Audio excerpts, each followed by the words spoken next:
aoka hiara hivavaka antsika rehetra to saotranao izay Andriamanitra raisy zanaka fanahy masino, lehibe ny fitiavanao sy ny famindramponao aminay isan'andro, satria dia ianao no nitatana ny fiainanay mandritra ny taona izay tsy nifankahitana teto indray, ka tonga somatsara manatrika an'izao ataona ny toby lehibe akary malazo izao. Saotra Jesosy io satria mbola tianao hanatona anao zahay bebaka marina ary hiova fo mba handeha araka ny fiantsoanao. Apetraka aminao izao olona maro izao mba tsisy overina dia ray azy samy hitoetra amin'izany fiantsoana izany, ka tena mpanaradianao tokoa. Dia tonga eto izay Tompo, tsy manan-kalahatra satria fantatrao loatra ny fahotanay sy ny tsy fahombiazanay, fa tonga eto kosa handray hery avy aminao, famelan-keloka avy aminao, ary ovay ny toetranay mba tsy ho tamana amin'ny otsy zahay. Dia petraka aminao Tompo ny teninao izay hambara eto, aoka ny fananao masina ny helo lalana, hanamboatra ny fonay, ny tenanay manontolo, ka ny teny izay hambara eto dia tahaka ny voatsara izay milatsaka amin'ny tany lonaka ka havokatra eo amin'ny fiainanao sy eo amin'ny fiainan'ny fiangonanao. Dia amin'ny anaranao Jesosy nakinana izany vavaka izany, misaotra Tompo mahalala ny fitiavanao, mamindra fosy mamelany helokay amin'ny anaran'i Jesosy. Amen. Dia faly miarabantsika rehetra ry havana, nahazo ity fotoana ity indray amin'izao fotoana izao, tavahoneto amin'ny anaran'i Jesosy. Misaotra ny Tompo satria izy no mandahatra ny fiainana, fa tsy mora moa ny anatrehana ny zavatra rehetra, ka dia saorana ny Tompo raha tonga etontsika. Ny nomena ho antsarako dia fampianarana soratra masina, ary lava ihany ty perikopany mena aty, ka na dia nisaka namitona aza dia lavalava. Ka ny tenin'Andriamanitra izay ampianarina eto dia ao amin'ny Efesianina 4:4. Efesianina 4:4 andininy 7:12, dia mahatratra ny 5 dia mijanona any amin'ny 1:20. Lavalava ihany zany. Efesianina 4:4 andininy 7:12 dia mahatratra ny 5 ary dia mijanona any amin'ny 1:20. Dia ho vakitsika aloha ny teny alohan'ny fampianarana, vakitsika ny tenin'Andriamanitra amin'ny anaran'i Jesosy Kristy Tompontsika. Koa izao nolazaiko sady ambarako ao amin'ny Tompo, ny tsy mba handehananareo intsony tahaka ny fandehan'ny jentilisa amin'ny fahafoanany saina, fa efa tonga maizitsaina sy oloko azy amin'ny fiainan'Andriamanitra ireny, noho ny tsy fahalalana ao anatiny noho ny hamafy ny fony. Dia olona tsy mahalala henatra intsony, ka manolo tena ho amin'ny fijejojejoana hanao izay fahalotoana rehetra amin'ny fieremany. Fa ianareo kosa dia tsy mba toy izany noho ny anaranareo an'i Kristy. Raha izy tokoa no renareo, ka tao aminy no nampianarina anareo araka ny fahamarinana izay ao amin'ny Jesosy, mba ialanareo ny toetrareo taloha araka ny fitondrantenanareo fahiny izay miasimba araka ny vilany fitaka, fa mba hoavaozona kosa ianareo amin'ny fanahin'ny sainareo, ary mba ho tafianareo ny toetra vaovao izay noforonina araka n'Andriamanitra amin'ny fahitsena sy ny fahamasinana momba ny fahamarinana. Ho esory ny langa, ka samy milaza ny marina amin'ny namany avy ianareo rehetra, fa samy isan'ny momba ny tenantsika momba ny tenany namantsika avokoa isika. Tezera fa aza manota, ary aoka tsy ho tratry ny masoandro miletika ny fahatezeranareo. Aza manome fitoerana ho an'ny devoly, aoka izay mangalatra tsy hangalatra intsony, fa leo kely aina ka hiasa izay tsara amin'ny tanany, mba hisy homeny izay tsy manana. Aoka tsy aloky ny vavanareo izay teny maloto, fa izay tsara ho fampanosoana araka izay tokony hanaovana mba hahazoan'ny hainy fahasoavana.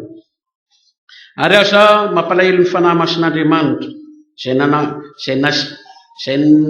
nanisiana tombo-kasenareo ho amin'ny andro fanavotana.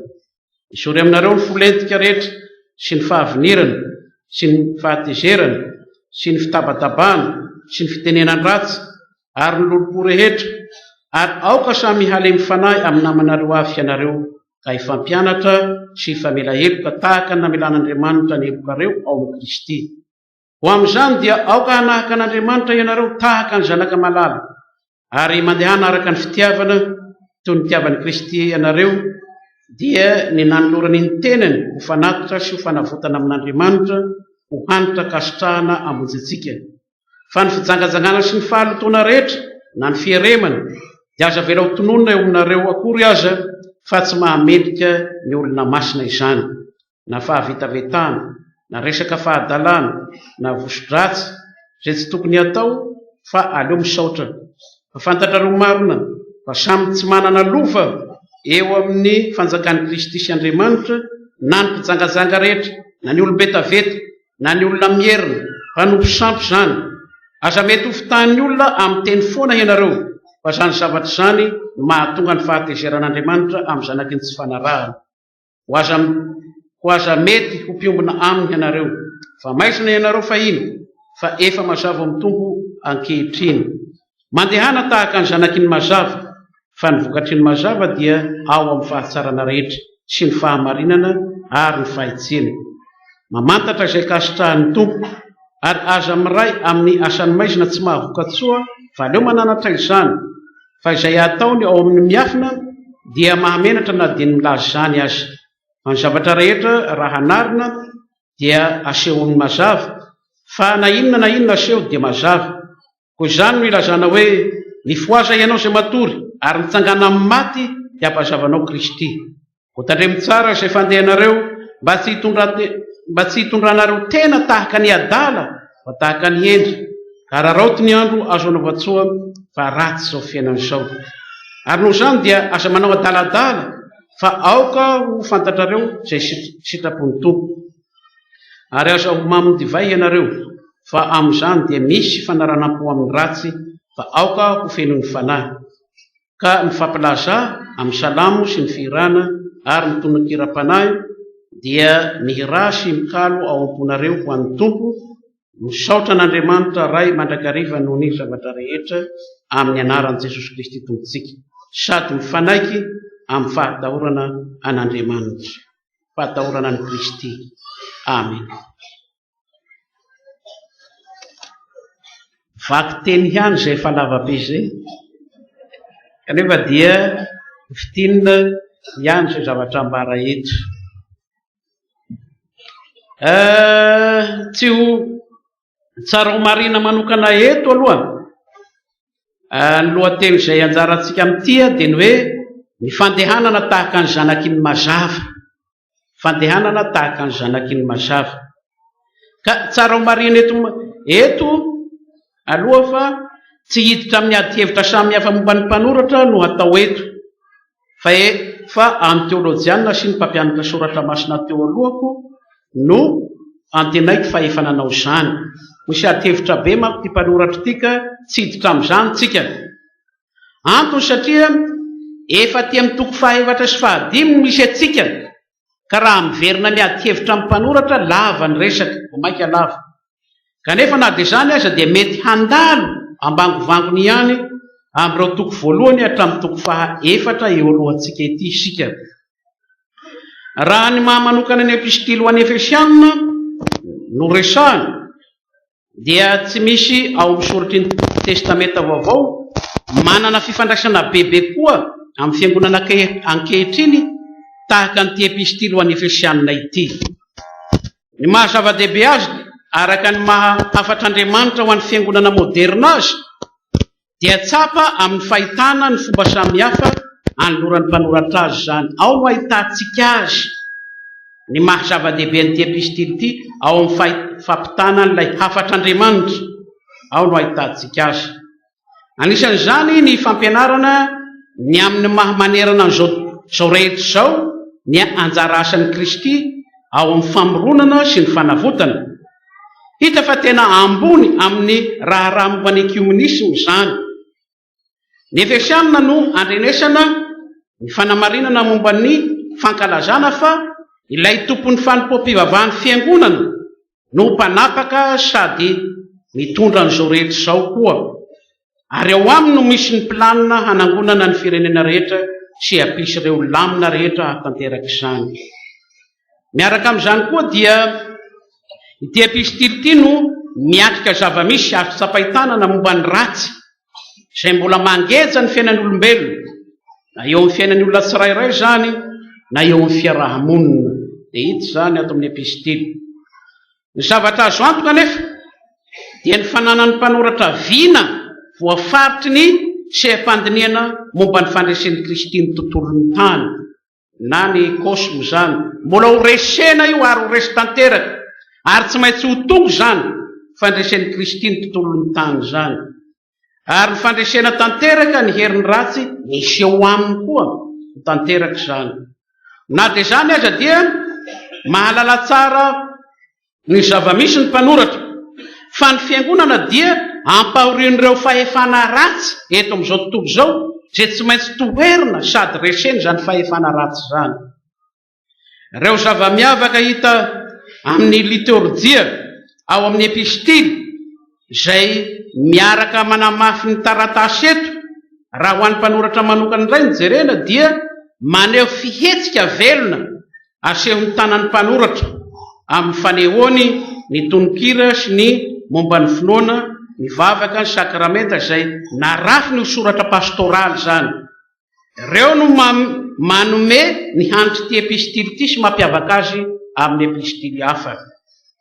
Ny toko voalohany ary no manokatra antsika halalan'Andriamanitra. Ao amin'ny toko voalohany no amelabelaran'ny mpanoratra an'izany. Toko faharoa izay mameno azy amin'ny hery ny mitondra antsika hihevitra momba an'Andriamanitra ho mpamerina ny jiosy sy ny jentilisa amin'ny fahafatesany sy ny fahotany mba ho tafaray indray amin'ny fiombonana tokana. Io no hitantsika amin'ny toko faharoa. Dia milaza fa Andriamanitra mbola hamerina ny jiosy sy ny jentilisa mba ho tafahombona ho tokana iraindray. Ny toko fahatelo indrindra no mamelatra ny zava-miafina momba ny jentilisa manokana ny amin'ny fitondran'ny Paoly azy eto amin'ity tany ity. Izany hoe lazain'ny Paoly eo fa efa natokana hitondra ny jentilisa izy no mandamina an'izany. Raha pitahantsika amin'ny toko fahatelo andininy voalohany ka hatramin'ny fahasivy zany, ditantsika eo ny tenin'ny Paoly ny amin'ny fitondrana nametrahana azy ho adidiny ny hitondra ny jentilisa. Toko voalohany ka hatramin'ny toko fahatelo andininy voalohany ka hatramin'ny fahasivy. Ary noho zany zaho Paoly mpifatitry any Kristy Jesosy noho ny aminareo jentilisa, raha ambarenareo ny fitondrako ny fahasoavan'Andriamanitra izay nomena ahy ho anareo, fa fanambarana no nampahafantarana ahy ny zava-miafina araka amin'ny voasoratra amin'ny teny fohifohy teo sy ny sisa. Izany hoe io zany manambara fa efa natao mpitondra ny jentilisa Paoly izay nanoratra ny epistily. Eo amin'ny toko fahaefatra misy antsika ity indray no isehoan'ny fiombonan'ny fiangonana ho iray toy ny vatatena tokana sady manana anjara asany ny mpino tsirairay ao aminy. Io no anehoana an'izany, vatatena tokana ny fiangonana nefa manana ny mpino tsirairay izay manana anjara asa ao amin'izany vatatena tokana izany. Izany hoe raha lazaina tsotra dia hita maso eto ny vokatry ny fananarana tsara nataon'ny apôstôly ho an'ny fiangonana. Vatatena ianareo fiangonana, hoy Paoly eto, nefa manana anjara amin'izany vatatena zany ny mpino tsirairay avy. Tanteraka ny fananarana nataon'ny Paoly ho an'ny fiangonana amin'ny alalan'izany teny zany. Reny kanefa na dia zany aza dia hitako fa zany no fototra hankalazan'ny Kristy, zany mahavatantenan'ny Kristy sy ny manana anjara asa zany izay nandresy ny fahavalony ary niakatra any an-danitra. Reny fankalazana ireny dia fanomezana noraisiny tao amin'ny maha-olona ny Kristy. Izany hoe teo amin'ny nofo maha-olona azy no nandraisany izany. Nandraisany an'ilay hoe nandresy dia nitondra olona nakany an-danitra. Tovy amin'ny asan'ny apôstôly toko faharoa andininy fahatelo amin'ny telopolo koa zany. Ao amin'ny asan'ny apôstôly toko faharoa andininy fahatelo amin'ny telopolo. Hitantsika ato ihany koa zany. San'ny apôstôly toko faharoa andiny fahatelo amin'ny telopolo. Ary rehefa nasandratry ny tanana kavanan'Andriamanitra izy ary nandray tamin'ny ray ny fanahy masina izay nokasainy dia efa nampilatsaka izao hitanareo sy renareo zao izy. Zany hoe rehefa avy nandresy zao zavatra misy eto amin'izao tontolo zao dia nakarina any an-danitra ary mitondra olona ho babo any ary mbola ho hitantsika eto moa zany. Zany ny fandraisan'i Kristy ny fahavalony. Eto ary dia nandray ireo fanomezana ireo ny lohan'ny vatatena dia Kristy zany. Izy no lalana mampifandray ny rehetra, mampifandray ny lanitra sy ny tany. Hitantsika amin'ny Efesiona toko fahaefatra ity zany dia ny andin'ny fahavalo ka hatramin'ny fahafolo zany. Efesiona toko fahaefatra andin'ny fahavalo ka hatramin'ny fahafolo. Zao ny voalaza zao. Koa izany no ilazana hoe raha niakatra ho any amin'ny avo izy dia nitondra olona mako babo ka nanome fanomezana ho an'ny olona. Zany hoe mampifandray ny tany sy ny lanitra Jesosy. Izy no fototry ny fifandraisana rehetra. Zany no tena hambara eto. Izy no mampifandray, mampifanatiny ny tany sy ny lanitra. Manana endrika anankitelo zany fanomezana ao amin'ny Kristy zany, ilay fanomezana noentina ho any an-danitra. Dia ny voalohany an'izany dia ny fanandratana ny olombelona amin'ny toerana avo. Ilay olona noentina nakany an-danitra dia midika hoe fanandratana ny olombelona ho amin'ny toerana avo. Ny faharoa dia zao, ny olona izay voababon'ny Kristy dia nentina ho baboina indray mba hanana fanompoana hafa. Zany hoe olona izay voababo tamin'ny toerana hafa ny olona, voababon'ny Satana raha atsorina zany, dia noraisin'ny Kristy indray ho babo ka noentina hanana fanompoana hafa dia hanompo an'Andriamanitra ray zany. Ary ny fahatelo dia zao, ny olona izay voababo nafahan'i Kristy teo am-pelantanan'ny fahavalo. Io no milaza fa ny olona dia nibaboina niala teo am-pelantanan'ny fahavalo ka nomena an'Andriamanitra. Zany ny fanomezana tolotra an'Andriamanitra ray. Ny olona azon'i Jesosy natolony ho an'Andriamanitra ray. Zany koa no mamokatra olona hijoro vavolombelona. Fa rehefa babon'i Kristy isika natolotra ho an'Andriamanitra dia nidika izay misy vokatra vavolombelona ho amin'ny fankalazan'i Kristy sy ho mpanompo hanafaka ny hafa indray. Rehefa azon'i Kristy ianao dia mijoro vavolombelona ka hanafaka ny olona mbola voageja indray. Zany nanafahanantsika teo am-pelantanan'ny Satana mba azontsika manafaka an'izay mbola babo sy mbola ao am-pelantanan'ny fahavalo. Efesiana toko fahaefatra ary ilay anjarantsika ateo amin'ny andin'ny fahafito ambin'ny folo ka hatramin'ny faharoa amin'ny telopolo. Zay ny anjarantsika hatrany amin'ny toko fahadimy fa toko fahaefatra andin'ny fahafito ambin'ny folo ka hatramin'ny andin'ny faharoa amin'ny telopolo. Toko fahaefatra manontolo zany ilay tapany farany eto no resahana. Dia momba ny fananarana ho amin'ny fahadiovana sy fahamasinana no ambara ao. Momba ny fahadiovana sy fahamasinana. Koa izao no lazaiko sady ambarako ao amin'ny tompo ny mba handehananareo, ny tsy handehananareo tsony tahaka ny fandehany jentilisa amin'ny fahafoanan'ny sainy sy ny sisa. Ka io dia fahadiovana sy fahamasinana no ananaran'ny Paoly ao. Mampitoy izay voalaza tery aloha ny apôstôly amin'ity fizarana ity. Zany mahatonga ny teny eto hoe koa izao no lazaiko aminareo. Le hoe koa izao dia mampitoy ny tany aloha Paoly amin'izany. Inona ny dikan'izany? Mampifandray izay voalaza ary amin'ny andininy voalohany amin'ity toko fahaefatra ity dia ilay fanevantsika amin'ity taona ity. Le hoe koa amin'izany dia miverina any amin'ny voalohany Paoly raha milaza an'izany.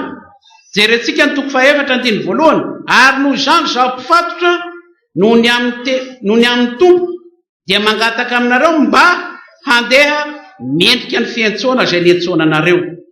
Io no lazainy eto hoe ko amin'izany no lazaiko sady ambarako amin'ny tompo ny tsy handehananareo intsony tahaka ny fandehan'ny jentilisa amin'ny fahafoanan'ny saina. Handeha miendrika ny fiantsoana. io no mahatonga ny teny eto. Raha mandeha miendrika ny ny entsoana azy ny Efesianina na ny fiangonana dia tsy maintsy hanana fiainana hafa tsy mitovy amin'ny jentilisa mihitsy.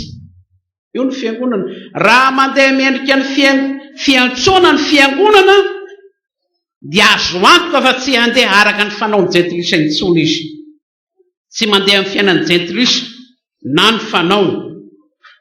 Ny fiheveran'ny apôstôly ny mpamaky azy na ny Efesianina dia jentilisa ra-pirazanana izy teo aloha. Zereo ny toko 2:1-10. Toko 2:1-10. Izao ny voalaza zao: ko atsarova fafahiny ianareo izay jentilisa araka ny nofo. Jentilisa araka ny nofo ianareo teo aloha. Toko 3:1. Ary noho izany zaho Paoly mpifatitra ao amin'ny Kristy Jesosy noho ny aminareo jentilisa, milaza fa ireo mpamaky azy na ny Efesianina dia zao jentilisa araka ny nofo teo aloha, araka ny razana. Ka niaina maharitra tamin'ny fivavahana jentilisa izy ireo, niaina maharitra tamin'izany tamin'ny fanompoan-tsampy. Zany ny toerany naharitra, zany ny namatotra azy. Ka hamafisin'ny apôstôly ao amin'ny toko 2:1-20 ka hatramin'ny 2:20 zany dia lazainy ao le fiainana namatotra an'ireto jentilisa ireto. Toko 2:1-2:20 ka hatramin'ny 2:20 vakiko kely ihany. Ary tsarova fa ianareo fahiny ianareo dia jentilisa araka ny nofo, ka nolazainy voaforan-tanana teo amin'ny nofo hoe tsy voafora. Eny tsarova fa tamin'izany andro zany dia tsy nanana any Kristy ianareo fa oloko azy tamin'ny fanjakan'ny Israely, ary vahiny tamin'ireo fanekena ny teny fikasana sy ny sisa. Hatramin'ny 2:20 dia milaza fa tena jentilisa ny ainanareo, ary fotoana lava ny ainanareo tamin'izany fahajentilisana zany. Ary io fiainana feno fahajentilisana io no mampiavaka azy, mampiavaka ny mahajiosy ny jiosy, ary mampiavaka ny mahajentilisa ny jentilisa. Le fiainana ao anatin'ny fahajentilisany zany. Kanefa nahazo famoronana vaovao reto olo reto ankehitriny, nahazo famoronam-baovao izy, ka nahazo karazan'olona rasy vaovao. Nahazo rasy vaovao zany dia ilay rasy fahatelo. Zay le izy jentilisa poka dia nifangaro tamin'ny, rehefa avy ao dia nifangaro tamin'ny jiosy, dia lasa nahazo karazan'olona vaovao fahatelo, dia ny fiangonana. Satria eo amin'ny rasy fahatelo na eo amin'ilay karazan'olona fahatelo dia zao tsy jentilisa poka itsony, ary tsy ilay fahajentilisana mifangaro tamin'ny jiosy, fa lasa fiangonana kristiana tafaraisy tafakambana ao na jiosy na ny avy amin'ny jentilisa. Io no maha izy azy ny fiangonana. Efa nandeha tamin'ny fiainan'ny fahajentilisana ny mpamaky ny Efesianina teo aloha, nahazo famonjena izy ankehitriny ka tafaray mandeha ao amin'ny asa tsara. Zereo tsara ny toko 2:1-10. Toko 2:1-10. Zao ny voalaza zao: fa asantsika voaforona tao amin'ny Kristy Jesosy mba hanao asa tsara izay namboarin'Andriamanitra rahateo mba handehanantsika eo aminy. Io ny zava-dehibe. Efa ty amin'ny fahatelo tsika, tsy jentilisa itsony na jentilisa mifangaro amin'ny jiosy, fa efa kristianina ka manao asa tsara. Koa faranan'ny apôstôly eo amin'ny 2:7 eto amin'ny anjarantsika ity ary: raha izany nisy ianareo izy ny apôstôly amin'ny 2:7 anjarantsika, zany mahatonga koa izao no lazaiko. Raha izany nisy ianareo teo aloha na izany nisy atsika teo aloha, dio no ambarany tena koa izao no lazaiko. Faranany eto zany le tena ambara, zany hoe ho amin'izany satria efa jentilisa ianareo dia izao no lazaiko aminareo ankehitriny rehefa tonga kristianina ianareo. Zany hoe reo lalana efa nalay ianareo fahiny reo dia lalana tsy nahavonjy ianareo akory, fa lalana mahavery zany. Ratsy ny fiainany tsy mino, oloko ho azy tsy mahita zay hotodiana tahaka ny sambo any anivon-dranomasina, zay tsy manana hoe aiza ny paleha, atopatopy eo voan'ny ranomasina eo, zany ny fiainanareo teo aloha, tsy mahita lalako mbanakory. Jereo ny Romanina toko voalohany 1:20 mbola manamarina an'izany fiainana fahajentilisany zany. Toko voalohany 1:20 zao ny vola zao, fa na dia nahalala an'Andriamanitra aza izy dia tsy mba nankasitraka azy toy izay miendrika ho an'Andriamanitra na ny saotra azy, fa tonga zavapoana izy tamin'ny fisainany ary tonga maizina toy ny fonodonto. Io ny lazaina eto, io ny fahajentilisana. Maizina tsy manana izay todiana, olo-kohoasy, ratsy ny fiainan'ny olona ao anaty fahajentilisana. Ny asany tsy mino dia izay tiany hatao no atao. Izay ny asany tsy mino, izay tiany hatao no atao. Izay ny fombany tsy mino, izay no asany. Izay ny zavatra eo amin'ny fiainany. Ary izay eritreretiny ao anatiny ao dia izay eritreretiny, tsy misy fifehezana na kely azy. Araka ny fiheverana nataony tsy mino an'Andriamanitra tsy ho mendrika, araka ny fiheverana nataony tsy mino an'Andriamanitra ho tsy mendrika no nanaovany asa fahatany, asa tsy matahotra an'Andriamanitra. Eo ny zavatra misy. Ambara-pahabe maso eto ary amin'ny teny 7:20 ity, amin'izao fampidiran'izao, fa teny fanambarana avy amin'ny tompo ity fananarana ity. Koa izao ny lazaiko sady ambara ao amin'ny tompo. Io ny lazainy Paoly eto. Teny avy amin'ny tompo ity fanambarana ity, zany hoe fahitana avy eny ambony mihitsy no ambara eto, mba hampahiratra ny mason'ireo fa ianareo dia tsy hafa fa rantsana avy amin'ny vatantenan'i Kristy ankehitriny. Io ny tena ambara. Fanambarana avy amin'ny tompo zao ambara zao sy Paoly. Fa ianareo kristianina ankehitriny zao dia tsy hafa fa rantsana avy amin'ny vatantenan'i Kristy izara fahasoavana.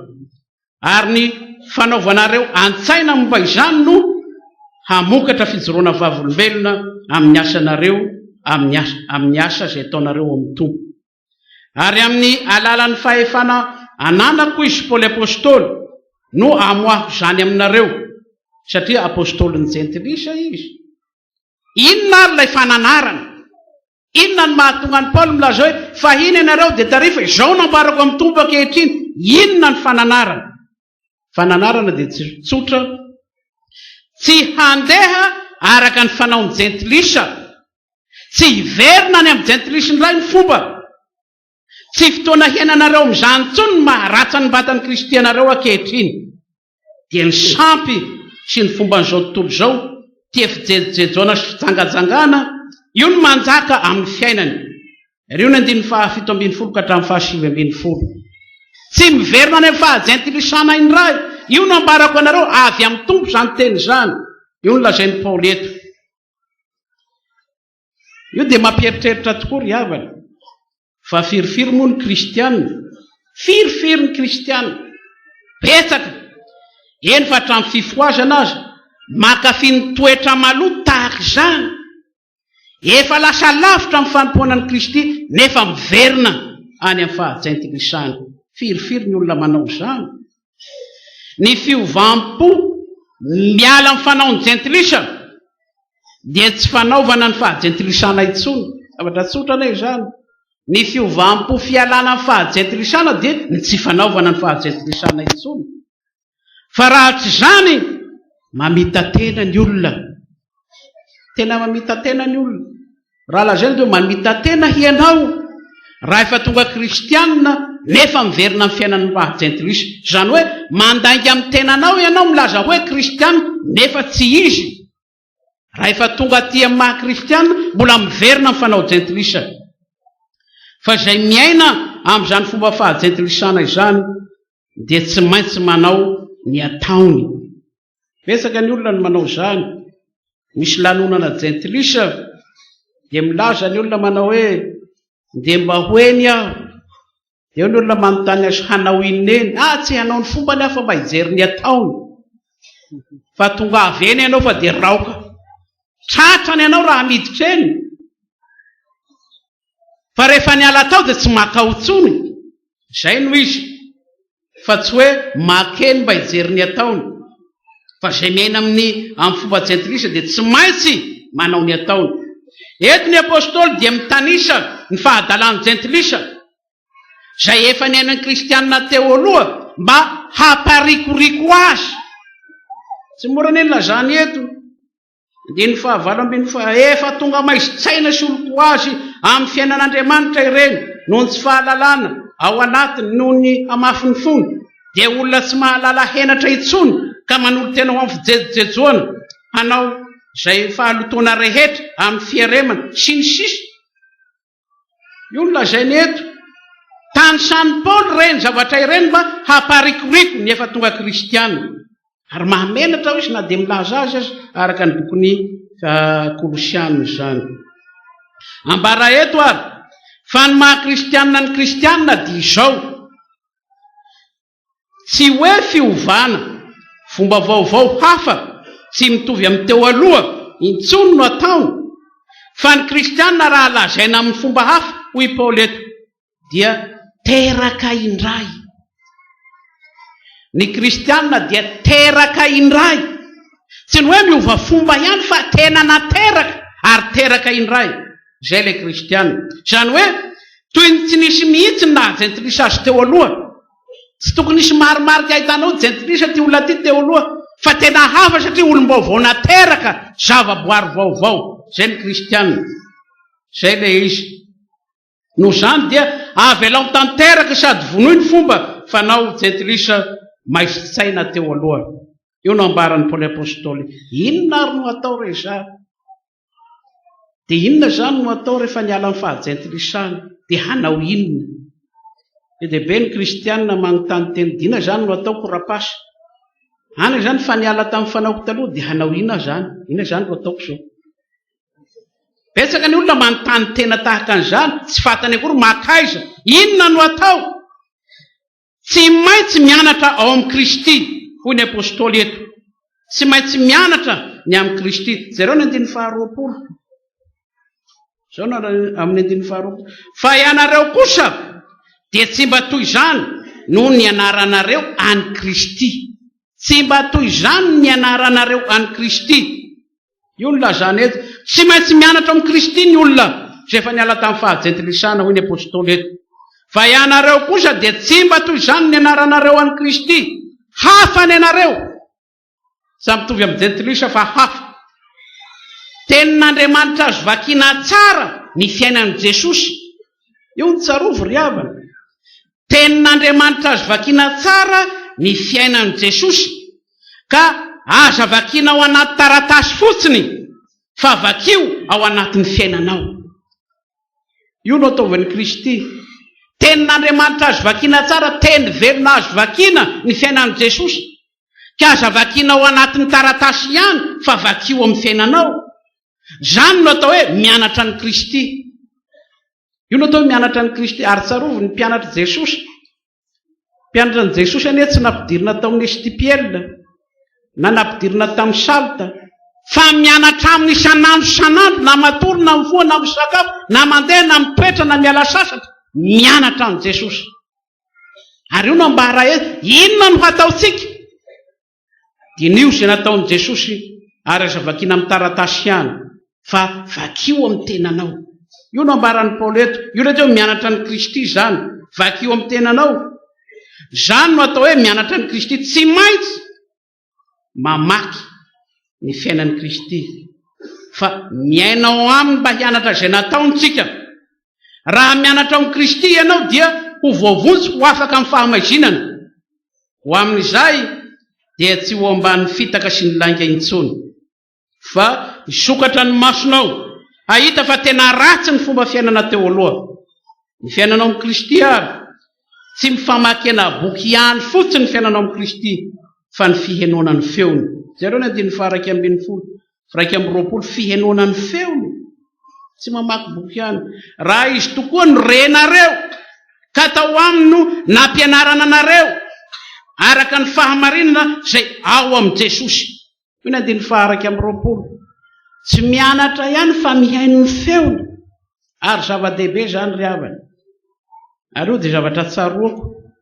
rehefa miomana nao toriteny dia tena misy feon'i Jesosy mihitsy ao anaty toriteny rehefa miomana ianao, misy feony mihitsy ny teny aminao, ka tsy hoe mamaky boky ianao dia vita fa mihaino ny feony manaradia azy. Io no asan'ny apôstôly eto ataon'ny mpino mpanaradia any Kristy, tsy maintsy mihaino ny feony koa tsika, ary zava-dehibe izany fianarana ny Kristy izany.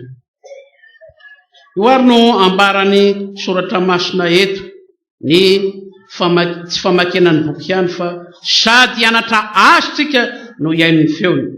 Ny maharatsam-batana vaovao ao amin'ny Kristy ary dia ny fanariana ny toetra taloha, miova fo, miova ny saina, miova ny fiainana, 12 ka hatramin'ny 720 zany, mba hialanareo ny toetrareo taloha araka ny fitondrantenanareo fahiny izay mihasimba araka ny filany fitaka, fa mba ho avosona kosa ianareo amin'ny fanahisainareo ary mba ho tafianareo ny toetra vaovao izay amin'ny fahitsiana sy ny fahamasinana momba ny fahamarinana. Io no ambaran'ny Paoly eto. Tsy ho voatanisako eto izany toetra taloha izany, fa sationany ihany koa no ambaran'ny apôstôly Paoly eto. Be dia be ny fiainana taloha ratsy tsy ho ahitanisana eto, na ianareo zao mahalala azy. Rehefa mody avy eto ianareo dia samy tanisany toetra ratsinareo, fa raha ao aby eny izany. Zao aby nataoko taloha dia isao tsara, fa tsy voatanisako eto izany, fa ao amintsika ao ihany izany, fatatsika izany. Fa raha ambaratsotra hoe ahoana moa izany toetra taloha izany, ambaratsotra dia izao: izay zavatra ankafizinao indrindra no tena fomba taloha.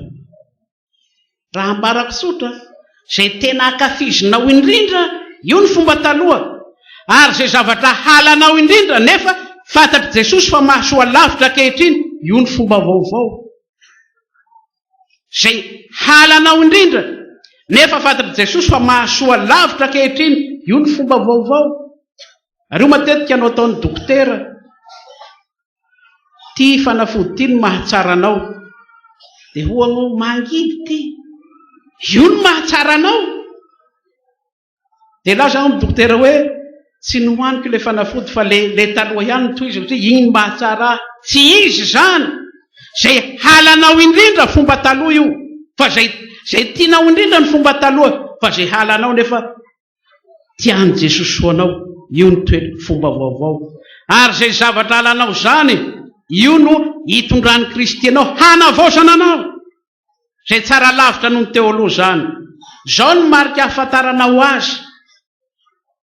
Torohevitra ihany zany. Zao ny marika ahafantaranao azy. Ny fomba fahajentilisana teo aloha dia zay fomba fanao mandrava sy manapotika tanteraka. Io fomba jentilisa io. Ny fomba jentilisa dia tsarovy fa tsy manorona zava-baovao ho anao ny jentilisa, fa ny fomba jentilisa ilay fandravana sy fanapotehana, io ny fomba jentilisa. Ary dia tsarovy zany fa ny jentilisa tsy mahay zany fa ianao no mahita hoe fa potika tanteraka izany fiainan'ny olona zany.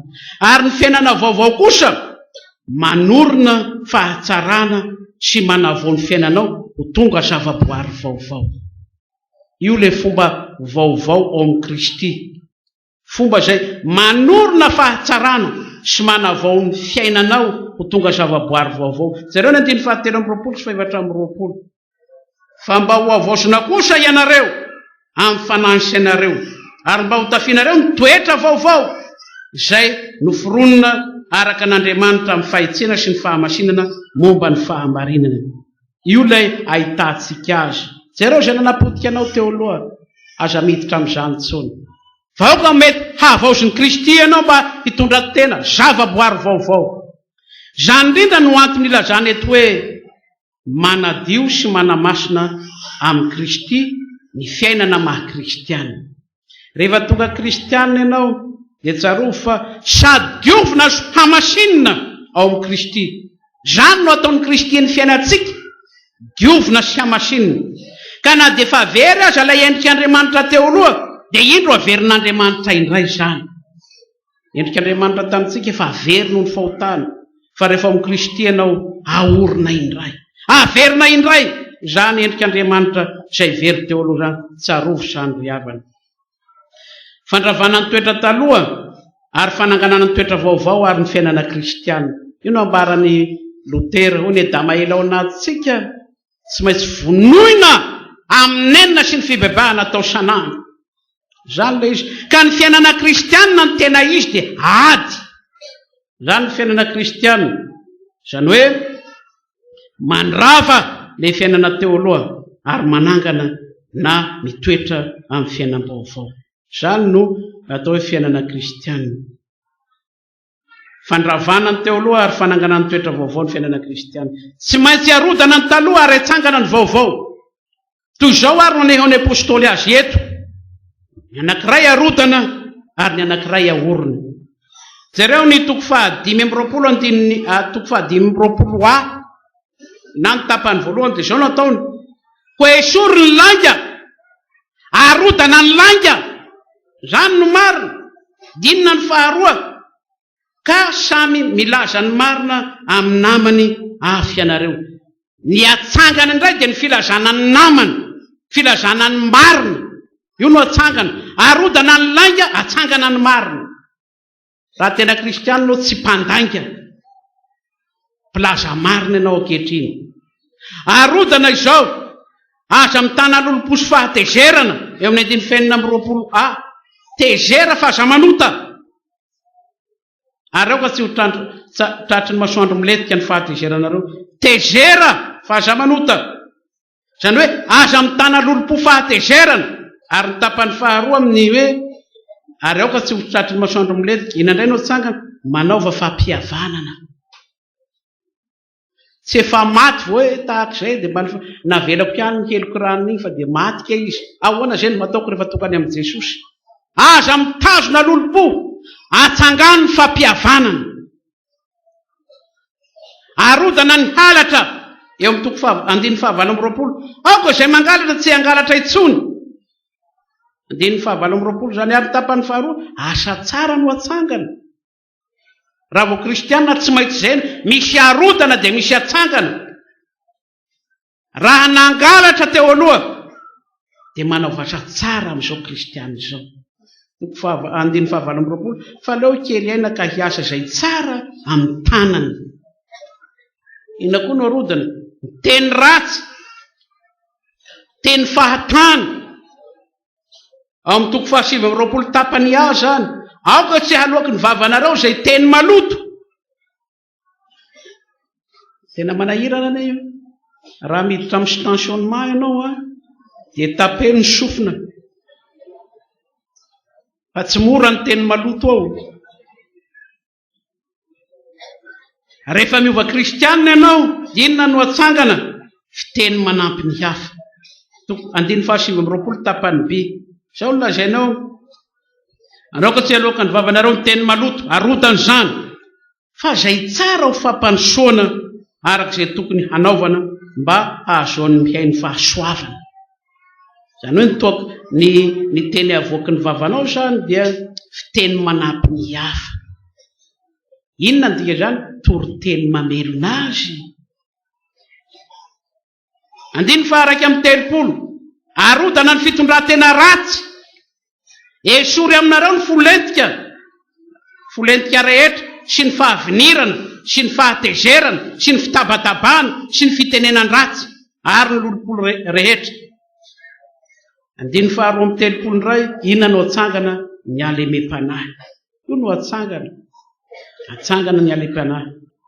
Indraindray ny kristianina dia misy mpitabataba. Tsy hoe mitabataba am-piangonana fa vao miteny dia tabataba fahavinirana. Ary misy olona mitsitra maty aza no ny teny ataony. Inona ny nahafaty azy? Ny tenen'ny ranona mafy dia nisongotra ny lalandra dia tapaka dia maty. Dia rangaha no teny izany dia kristianina ranona ny nanao an'izany. Toetra taloha tsy maintsy arodana zany. Raha toetranao zany ho vao. Aoka ho fahalemem-panahy. Zareo ny 9:30 ary aoka samy halemy fanahy amin'ny namany afy ianareo. Ka ifampianatra sy ifamela heloka tahaka ny namelan'Andriamanitra ny helokareo amin'ny Kristy. Aoka zany no ifamelanareo heloka. Raha fitidina zany dia izao no azambara. Ny fiovana voalohany zany izay ambaran'ny apôstôly eto dia fampiasana ny vava. Rehefa kristianina anao amin'ny 520 dia hiova ny fiteninao. Nisy olona nitory-teny tamin'ny maraina dia miheno aho, tsy olazaiko hoe aiza moa fa ambony farafara raha ny marina koa, satria aoka hiteny marina eo ambony farafara. Dia izao nolazainy rehefa mba miteny ianao dia tokony mba hiverimberina ny tompo Jesosy. Izao nolazainy tompo, izao nolazainy Jesosy. Ilazana fa niova ianao izay ny dikany. Dia niova ranona fa dia Jesosy koa no teneniny ankehitriny. Io no manambara fa tsy raha hafa amin'ny mivoaka amin'ny vava.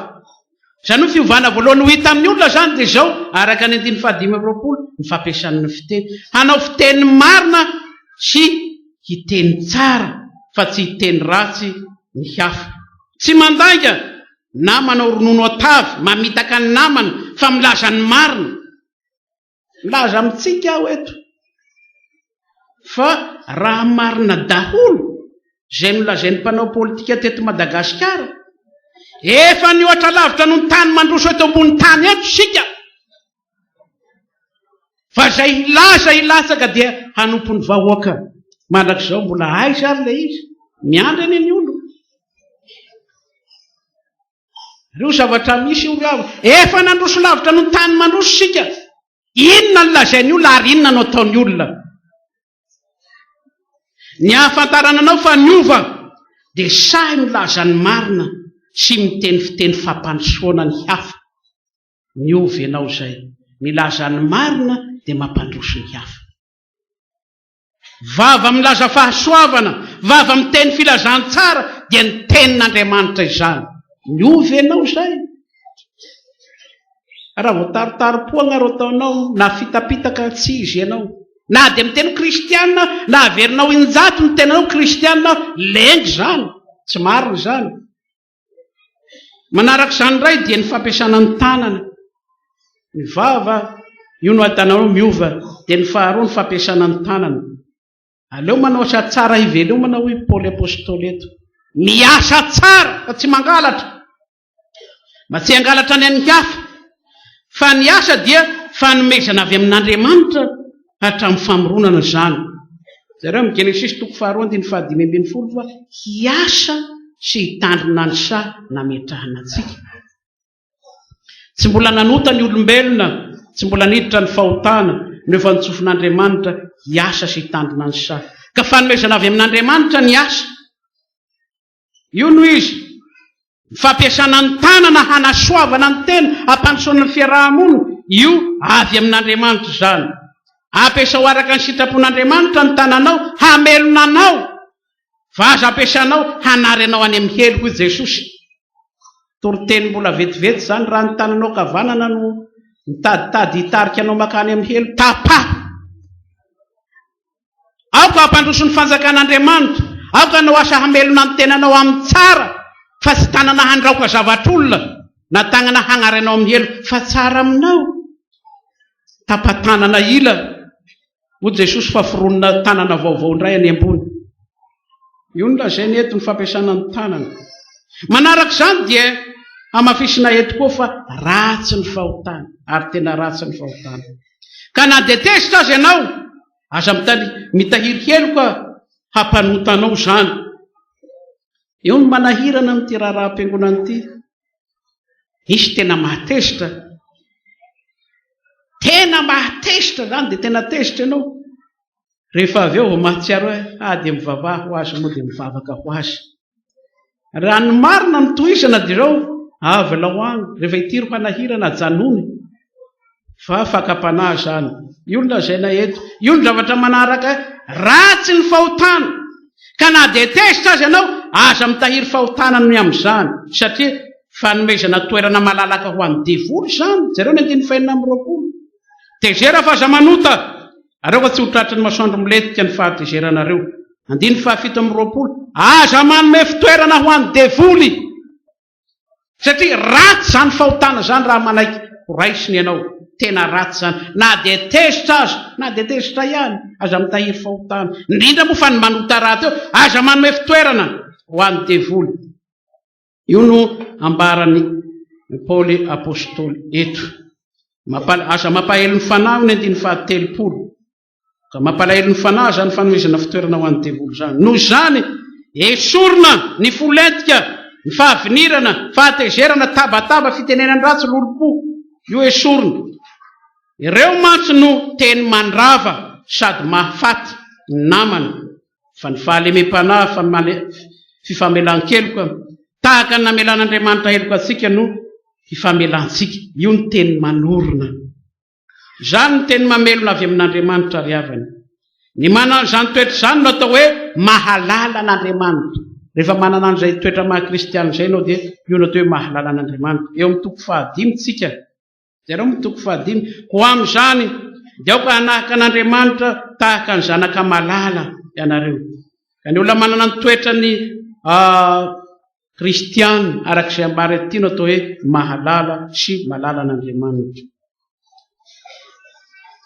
Ary atao hoe manahaka an'Andriamanitra raha teo. Mizara roa lehibe ary ny toko 15 izay fitiantsika. Fitiantsika satria tia le koadiny efatra eto tsika dia tena lava. Fa fitiantsika ny toko 15.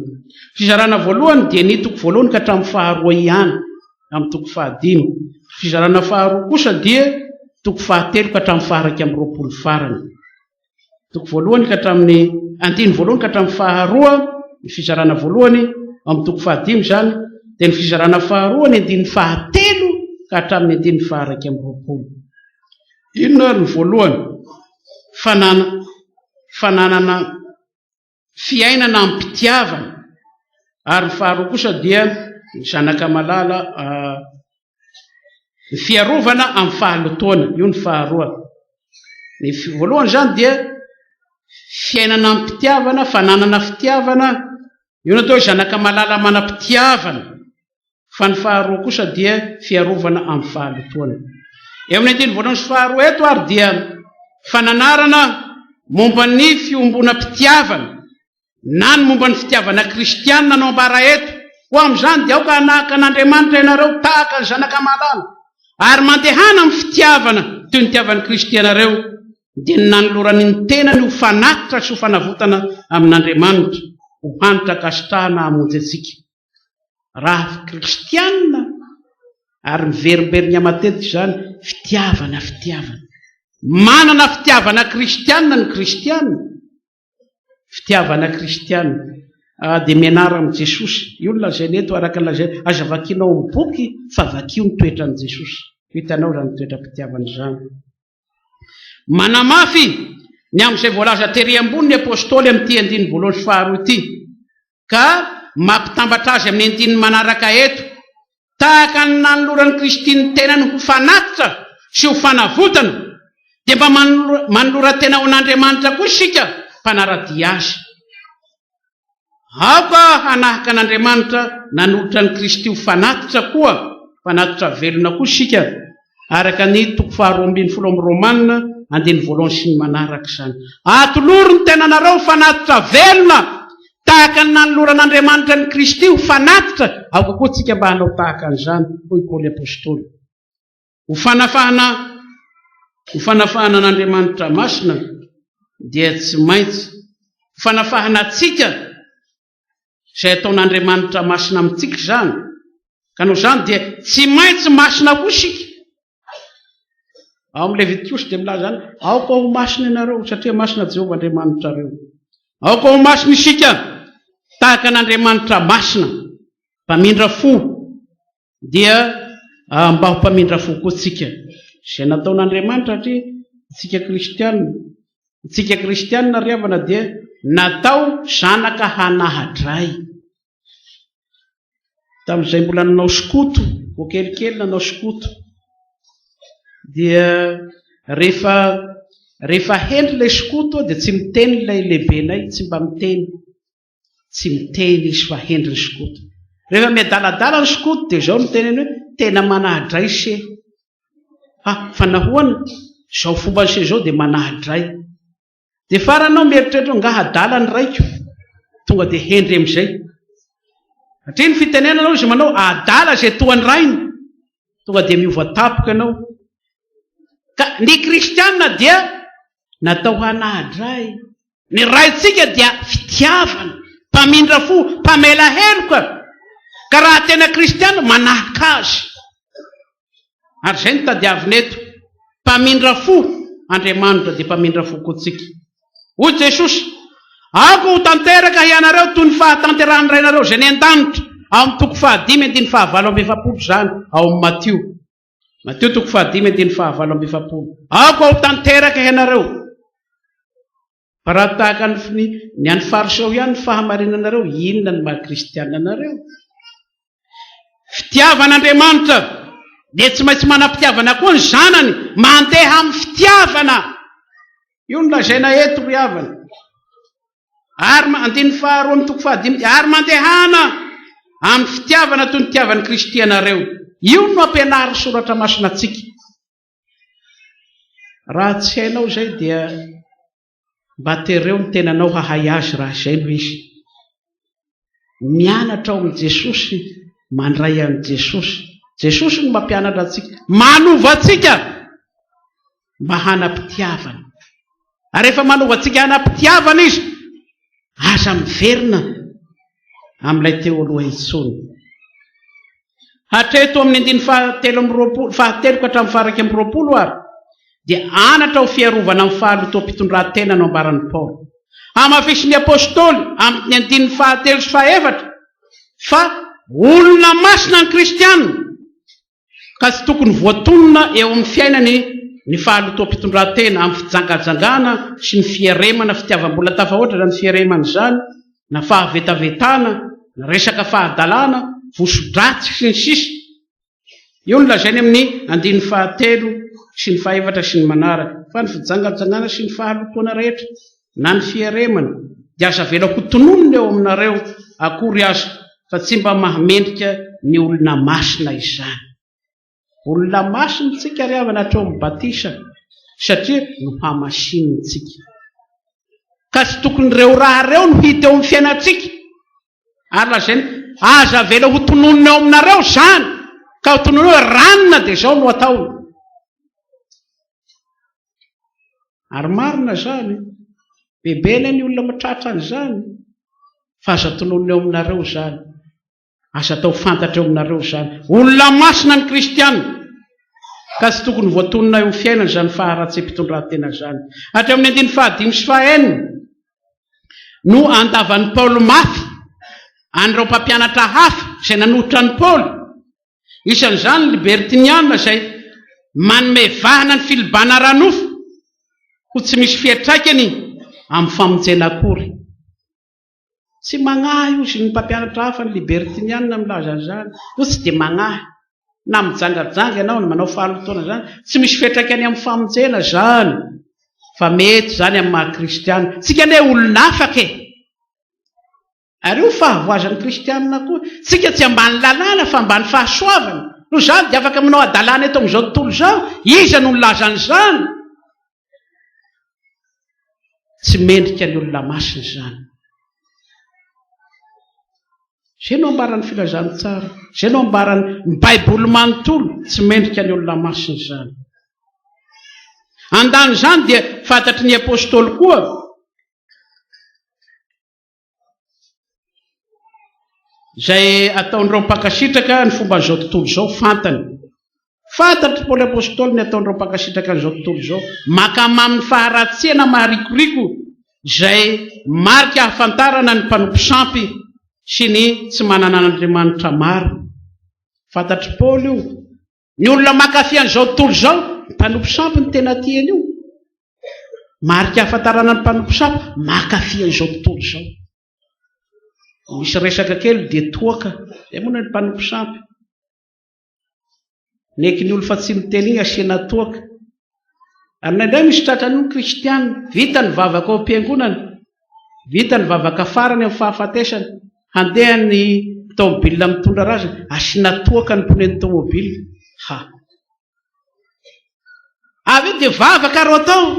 Dia olona dia misentoseto mivavaka, voaka ao jentilisa indray mihita. Io zavatra misy io. Ka fantatry Paoly daholo izany. Pakasitraka ny fomban'izao tontolo zao, mpanompo sampy ny tena makasitraka an'io fomban'izao tontolo zao, makamamy faharatsena maharikoriko zay misy, mpanompo sampy ny tena manao izany. Ireo ny tian'izao tontolo zao. Ny filozofa epikorianina dia manao mikibony ho Andriamanina. Fa izao tontolo zao kosa dia zao mafana fo.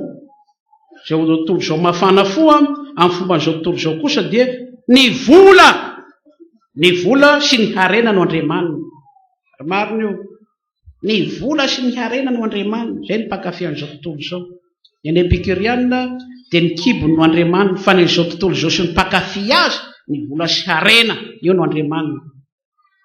Ireo indraindray no mahatahotra amin'ity fifidianana tamin'ity, miraraka izany vola zany, miraraka sala miravina amin'ny ririnina reny mihitsana. Varany naky ny kristiana mba manaty, mba mihitsana ihany ty, manaty an'ilay firaraka ilay vola, manahirana ihany. Raha mandinika eo, avy aizy ty ary inona ny dieny eto, ary hanao inona ny hafarana. Eny mampieritreritra ny vola, avy aiza ty vola ty, hanao inona eto Madagasikara, ary inona ny hafarany. Dia tsy fantatro aloha, tsy hamaly zany eto. Zavatra miraraka zany, ary zavatra misy zany. Zany hoe mampiasa na ampiasana ny mamoana ho Andriamanitra. Io ny zavatra misy. Nampiasa ny mamoana tsy marina ho lasa Andriamanitra. Io no atao fieremana. Ary betsaka amin'izao, araka ny tenin'ny soratra maro, any aoriana any dia ho betsaka ny lo tia vola, ary ho tafahoatra ny fihinanam-bola, ary tafahoatra ny fitadiavam-bola. Ho betsaka izany. Ny mamoana no lasa Andriamanitra. Dia izao no lazain'ny Paoly eto, ary lazain'ny marina amin'ity toko fahadimy ity. Toko fahadimy, andiny fahadimy. Fa fantatrareo marina, fantatrareo marimarina, fa samy tsy manana lova eo amin'ny fanjakan'ny Kristy sy Andriamanitra, na ny mpijangajanga rehetra, na ny olom-betaveta, na ny olona mierina mpanompo sampy. Aza mety ho fitahan'olona amin'ny teny foana ianareo, fa zany zavatra zany mahatonga fahatezeran'Andriamanitra amin'ny zanaky ny tsy fahanarahana. Io no lazany azy eto ry avy. Io no ambarany Paoly apôstôly, fa mafy zany teny zany. Koa ny fahalotoana, ny fahotana, ny faharatsiana rehetra dia mahatonga fahatezeran'Andriamanitra sy heloka eo andohan'ny miaina amin'izany. Aza mety ho fitahan'olona amin'ny teny foana ianareo, hoe ny mpanoratra eto, tsy mandefitra amin'ny kristianina miliba amin'ny faharatsen'Andriamanitra. Tsarovo zany, sady kristianina no mpiliba, tsy mandefitra amin'izany Andriamanitra. Tsy mety miaraka zany. Kristianina mpiliba amin'ny faharatsena, tsy marina zany. Tsy zany misy. Io no nahatonga ny apôstôly eto. Aza mety ho fitahana amin'izany ianareo, langy zany, fa mahatonga fahatezeran'Andriamanitra ny filibana amin'izany faharatsena zany. Fa maizina ianareo fa iny, fa efa mazava amin'ny tompo ankehitriny, mandehana tahaka ny zanaky ny mazava. Ary io no anjara lohatenitsika eto amin'ny andiny fahavalo, mandeha araka ny mahazanaky ny mazava. Maizina fa iny, mazava amin'ny tompo ankehitriny, dia mandehana amin'ny mahazanaky ny mazava zany, amin'ny andiny fahavalo zany ry havana. Fa maizina ianareo fa iny, fa efa mazava amin'ny tompo ankehitriny, fa mazava ao amin'ny tompo kosa ankehitriny, mandehana tahaka ny zanaky ny mazava. Io no antson'ny apôstôly eto. Aza miverina amin'ny aizina itsony. Zany indrindra ny foto-kevitry ny fampianarana eto, ny fandehanana araky ny zanaky ny mazava. Tsika ane zany. Zay no dikany hoe fifoazana. Inona no mifanohitra amin'ny fifoazana? Torimaso. Tsotra ane zany, zavatra tsotra zany. Matory, mifanohitra amin'ny tory, mifoha. Ka aza mipody mieritra itsony. Fa mandehana raha mbola manana ny mazava ho Kristy. Mandehana tahaka ny zanaky ny mazava.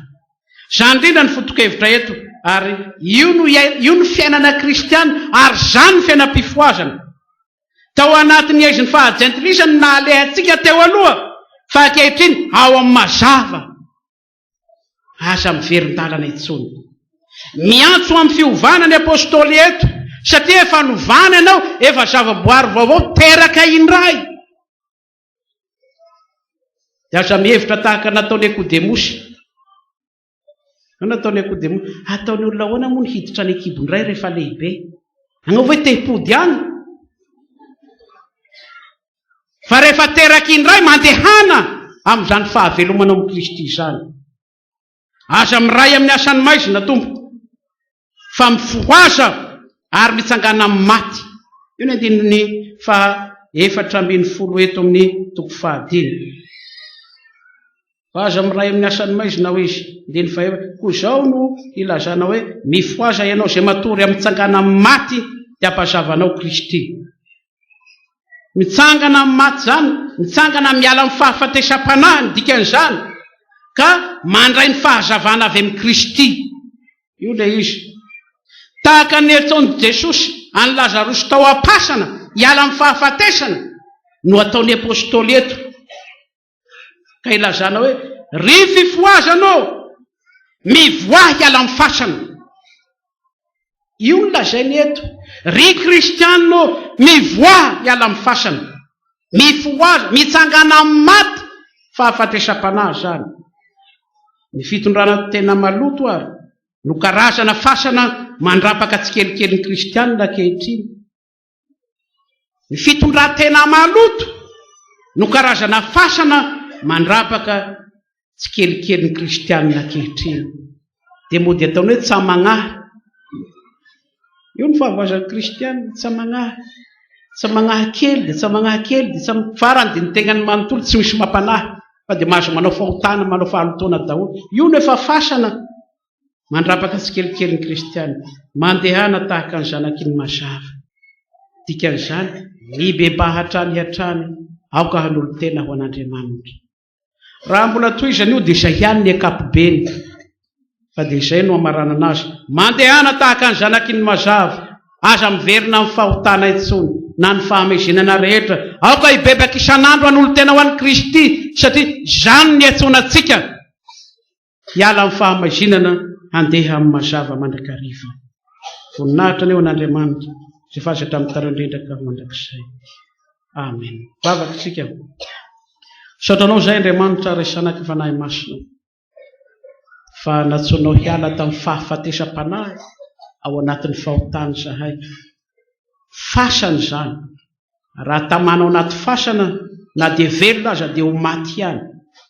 Efa nesorinao hiala tamin'izany izay mba handray fahavelomana sy handray ny fahazavana avy aminao. Zareo Jesosy ny fifoazana manerana ny Madagasikara ity.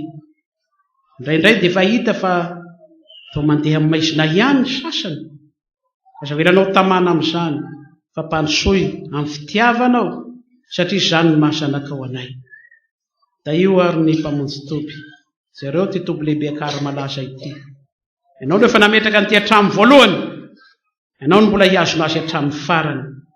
Dia matoky zahay fa ny zanaky ny fifoazana rehetra tsy hisy andeha amin'ny maizina intsony fa hiara-dia aminao isan'andro. Azavelanao sy verina dia ray azy, izay tsirairay avy. Dia amin'ny anaranao Jesosy io, manakinana sy ametrahany izany vavaka izany. Misaotra ary tompo malalanay noho ny fitiavana. Amen.